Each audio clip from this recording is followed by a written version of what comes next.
What is up, everybody? I hope you guys are doing extremely well. Today I want to talk to you about a school of thought, a concept that I strongly believe in, and it again has only been a couple of years that I've really focused on it. And I know it's going to sound cliche. It's the idea that everything happens for a reason. Now I know this is something that people normally say to make you feel better when something goes wrong, but I've actually looked at certain events that have happened in my life and backtracked on them and have seen how things have played out, right? Because the idea that everything happens for a reason, it's pretty straightforward, but it's the fact that everything, a little moment, a conversation, a person you meet, whatever it may be, happens and sets up something that is meant to happen in the future, right? That we don't know until it actually happens, but eventually, when it does happen, we can backtrack and say, wow, I spoke to this person, I met this person who connected me to this person, and then I got this job, and then now I'm actually in my dream position. You know what I'm saying? In my sense, I look at many things, but for one is a car accident that I had.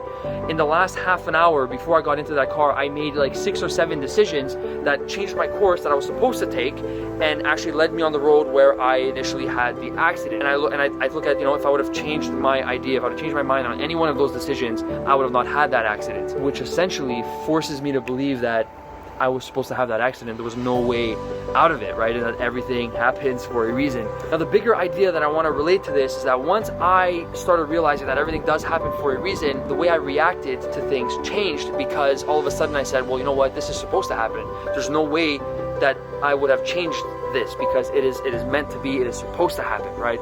And once you kind of have that thought process, well, then at that point, I wasn't as bothered anymore by the majority of the things, because you know what? If I had a bad day or my video didn't do well, this is a lesson. There's something to take out of this, and I'm supposed to go through this to get to my next level, right? And again, just by believing in that everything does happen for a reason, that every single thing that happens in your day, in your week, in your month, in your year is supposed to happen. If you had a bad year, well, it's to set it up for something else that is coming in the future. And at the end of the day, it's also about being positive, right? Everything happens for a reason, but in a positive context. Like, all these bad things that are happening to me are happening right now because they're setting me up for a positive thing that's going to happen in the future. And as long as we keep that in mind, life becomes so much better. Guys, thank you as always for listening. I appreciate you all very, very, very much. And I'll be back next week with another video. Take care, guys. On it right now, because at the end of the day, we both know that what you're dealing with is a stepping stone and not a grave. And I can tell you that after enough stepping stones, you'll reach this altitude, this height, this place where situations like you're going through will